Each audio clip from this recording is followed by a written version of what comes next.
Hey everyone, Boardgame Brody here with Meeple Mountain. I have a copy of Encyclopedia. It's a dice placement, worker placement game by Holy Grail Games.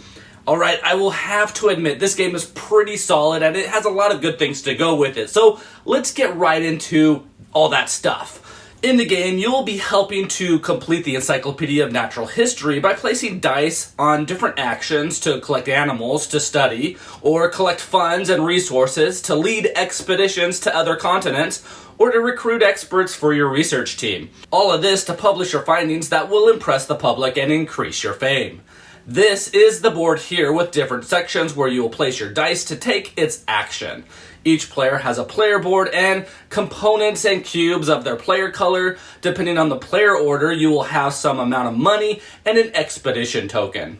Then, in reverse player order, players will take 2 cards from the Academy section, and these will be their starting cards, and the Academy is then refilled back up to its number due to the player count. There are 6 rounds in the game. At the beginning of each round, the animal and expert cards are refilled to their starting number. Of course, in round 1, you won't need to do this. Then each round has a round token on its track, and you will turn over the leftmost token and apply its effect. For example, this one gives each player an expedition token. Players then, in turn order, will draw 4 random dice from the dice bag. These 4 dice are rolled and then placed on one of the 4 spaces provided on your player board. Each location is linked to an effect that you will gain if another player takes that die from you, so place your dice accordingly. A general rule is the higher the die number, the better it is, but not always. Sometimes you want a certain color, but many times you'll place your lowest die on this space here, as there is no reward for when it's taken. And the higher numbers on these 3 other spaces, as they will gain money, reputation, and points if another player takes one of those spots. And sometimes you want those high number dice. So now each player has 4 dice placed on their player board, and on your turn you will either choose one of your own dice or choose a die from another opponent. And if so, that player immediately gains the effect associated with that dice spot. Now with the die you have chosen, you can perform the action of 6 different sections on the board, placing that die on that section.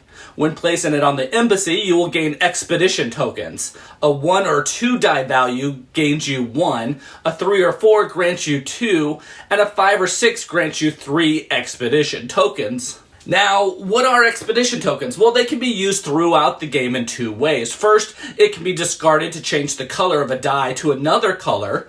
And second, it can be discarded to increase the value of your die by 2 per each token that you spend. When placing your chosen die on the bank, you will gain 5 coins, no matter the color or the die value. If you are the first player to place your die here this round, then you also become the first player taking the token from the previous owner, but the order of play isn't affected until next round.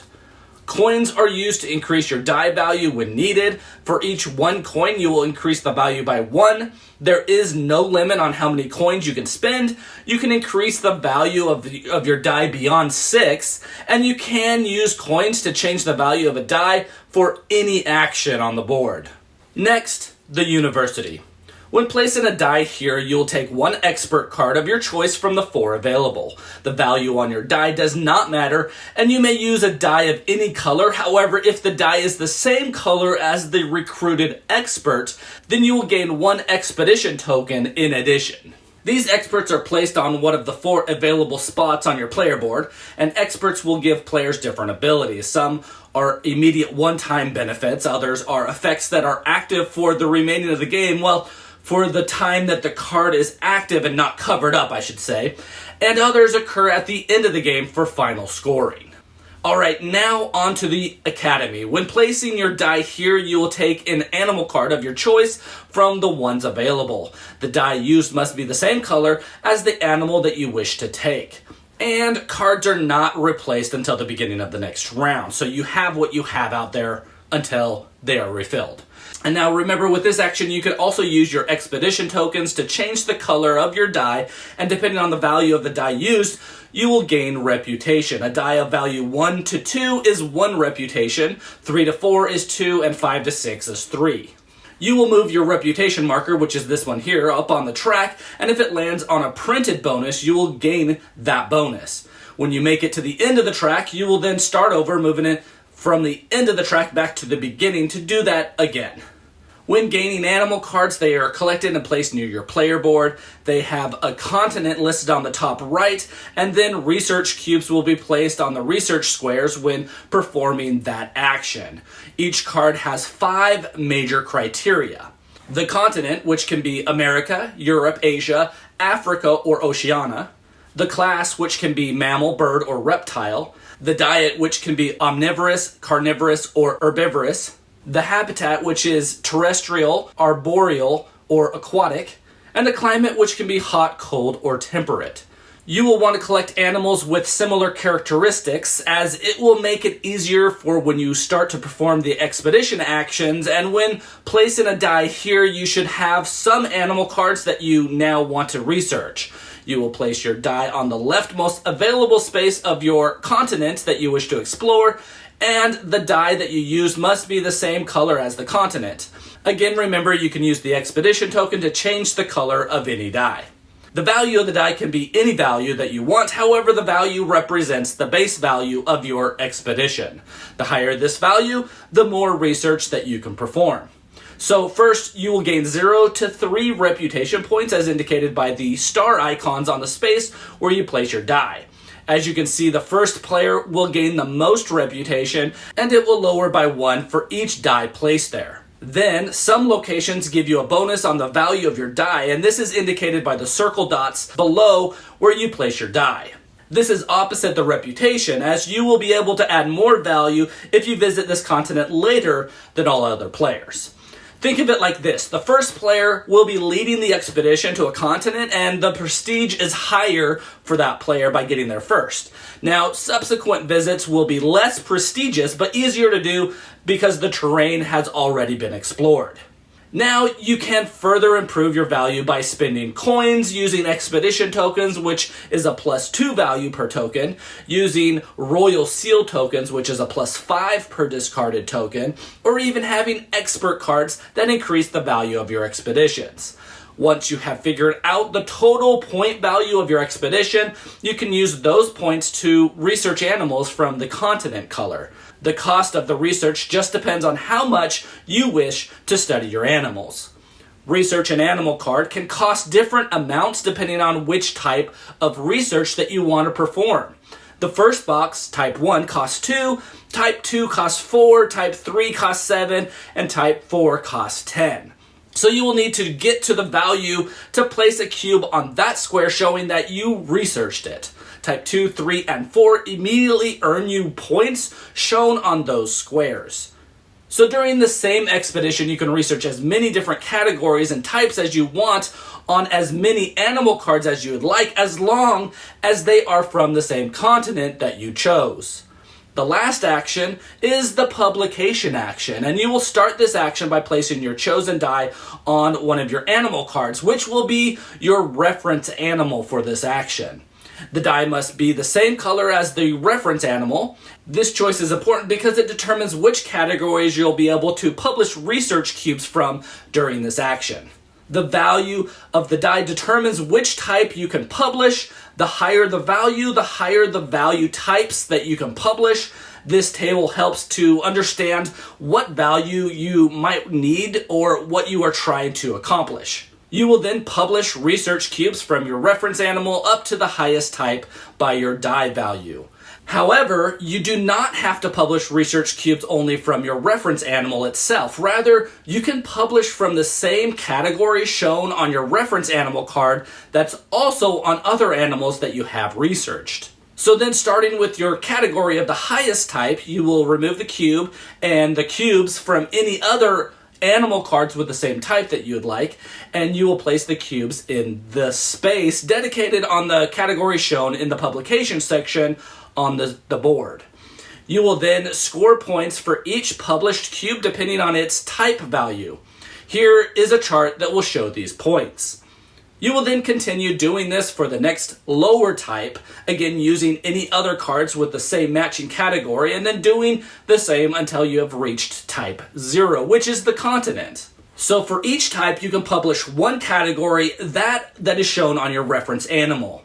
You can only publish cubes from other cards if you published one of the same category from your reference animal. When getting to type 0, which is the continent, you will then take your reference animal as well as all the cards that you have published at least one cube from and discard any other research cubes remaining on them. In addition, you can take any cards that are of the same continent color as your reference animal, even if you did not publish any cubes from them during this action. Any cubes on those cards are then discarded as well. From these cards, you will take your reference animal and any matching colored cards and place them face down next to your player board, and these will count towards your continent type collections at the end of the game. Any other cards not of the same continent are then discarded and removed from play. Lastly, you will take a royal seal token after your publication action, and these are used during an action to gain 5 coins, increase the value of a die by 5, and change the die color at the same time, which can be very useful for leading large expeditions. They also can be used at the end of the round to take an additional action. At the end of the game, each one of these will earn you 4 points. Once your action is completed, it is the turn of the player to your left, and this continues until there are no more dice available on any of the player boards. Once all dice are gone, any player can choose to take another turn by discarding a royal seal token. If doing this, they will take a die of their choice from the board, they will roll it, and then use it to perform a new action of their choice. All remaining animal and expert cards are then removed from the board, and all dice are put back into the bag, and a new round will begin. After 6 rounds, the game ends, and in-game victory points are added up. Each collection in the categories of the publication section are counted up as well. You will have to have at least 4 elements for it to score, and for many of these are cubes, but for continents, they will be counted as animal cards or expert cards from the same continent to score points according to the chart. As you can see, you want to get a large group of similar elements together to score the most points that you can. Expert cards can then also grant the game in points, and the players will count up points from those, and each player gains 4 points for each of their royal seal tokens, 1 point for every 2 coins, and 1 point per expedition token. And then the player with the most points wins the game. And well, that's Encyclopedia. And well, you already know I have very positive things to say about this game, but let me start with the complexity. So, this is that sweet spot of complexity for me. It's a medium weight game, but it is pretty easy to explain how to play the game, and it makes a lot of sense. Yes, the expedition and the publication actions have a little more to them than other actions, but that's the meat of the game. So after really understanding those actions, you have a great idea at how to play the game and how to do well in the game. And what I mean by this is you think you know what you're doing, but you actually takes time of playing the game to really understand what you're doing. So you know what you're doing, but you don't until some time. There are also so many different combos of what you can research on your cards, but then you need to fill them in a way where you can really publicize what you want without throwing away too many cubes that could be placed on the publication part of the board, as a huge chunk of your points comes to having a lot of cubes in the same area. So, since you're watching this, you will know, but it still takes some time of playing through and living through it to really understand it. But some tips is to pick your focus card that you might be using when doing the publication action. Then you will find other cards with similar icons. If those icons are in the same continent, even better. After you start putting cubes on the board, then you really want to focus on those areas and try to get cards of the same types to continue putting more cubes on those areas to make it even bigger. And if you have to put 2 cubes on a spot, then you want to at least get 4 or more, so that they actually count as points. So you'll be looking for those icons as well. So yes, you will want good cards, but the fun is figuring out how to do this with all the cards that come out. You grab cards that you really need at that time. If you don't like what you see, then you do other actions and do other things. The last thing I wanted to talk about is the use of the dice, which just works out so smoothly. but also deceptively strategic. You place your 4 random dice on specific locations to gain certain extra bonuses if another player takes them. You have a good variety of dice to choose from so that you can choose from other players' dice as well. Colors matter, but only depending on the actions that you want to take, as well as the value matters on certain ones, but not on others, but only on specific ones. So at times you are searching for something specific, which other times you're just whatever works. You have lots of choices, and it's not difficult to do what you want to do, but you also might give another player a bonus by using their dice. And sadly, as the dice dwindles down, everyone will have less and less choices, and the last player on the last turn is stuck with the last die. So this is a game that will take time to play and figure out, but it isn't all overcomplicated and can be understood and played. Just take some time to do better and better in the game because of how strategic it can be. The theme is awesome, the art is great, the board might be a tad too big, but we really enjoyed and will enjoy this game, and you might see it soon on my top 10 games of 2022. So pick up your quill with your family and friends in Encyclopedia by Holy Grail Games. Again, this is Boardgame Brody, and I hope you enjoyed this video. Stick around and check out some other board game reviews to see what you might want to get to the table.